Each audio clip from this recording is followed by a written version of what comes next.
Manamafy ny fiara Madagasikara miasa amin'ny firenena vahiny ny zavanisy teo amin'ny ministera izay misahana ny fiarovam-pirenena dia ny fiaonana teo amin'ny ministry ny fiarovam-pirenena malagasy sy ny maso ivon'ny la France izay miasa simony eto amintsika eo ihany koa ny commande ambonin'ny tafika frantsay aty amin'ny ranomasimbe indiana nisongadina tao anatin'izany fa ho maro ireo tetikasa iarahan'ny rotonta atoato indrindra eo amin'ny sehatra rahatafika.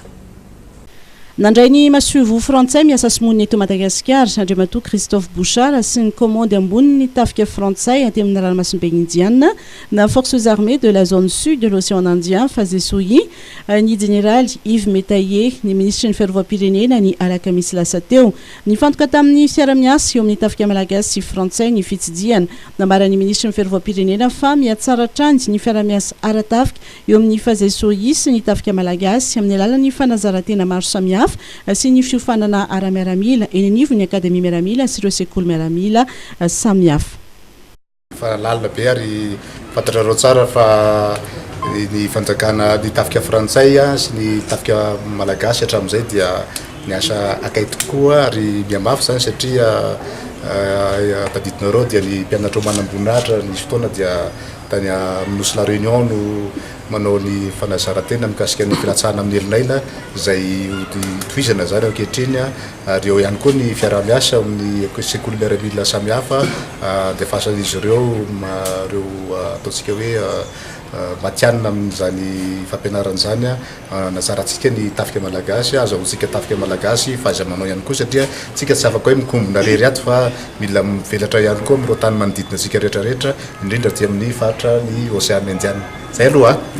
Nosoritany masoivo frantsay fefa antitra ny fifandraisana aratafika teo amin'ny Madagasikara sy la France ny filoham-pirenena malagasy ny frantsay ho izy dia efa nanapa-kevitra ny anamafy izany nambarany fa maro ny tetikasa iarahan'ny firenena rotonta ary la France dia anampy an'i Madagasikara amin'ny fanamafisana ny fandriampahalemana anatiny sy an-dranomasina. Et nous avons beaucoup de projets en cours. La coopération est ancienne, bien sûr, entre nos deux pays, mais les deux présidents de la République ont décidé de la renforcer parce que nous voulons contribuer à la sécurité de Madagascar, à la fois la sécurité intérieure, la sécurité maritime. Et ça passe par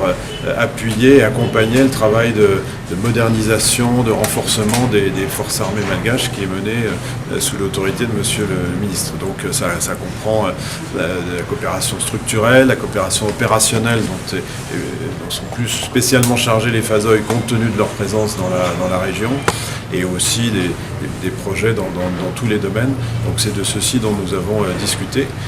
Marina fa ny général Yves Metaye dia vao ainga nanonandray ny fibaikona ny commande ambony tafika frantsay aty amin'ny ranomasimbe indiana na ny forces armées de la zone sud de l'océan Indien FAZESOI ary ity fionana tamin'ny ministre ny fiarovam-pirenena ity no voalohany no tanterahany teto Madagasikara.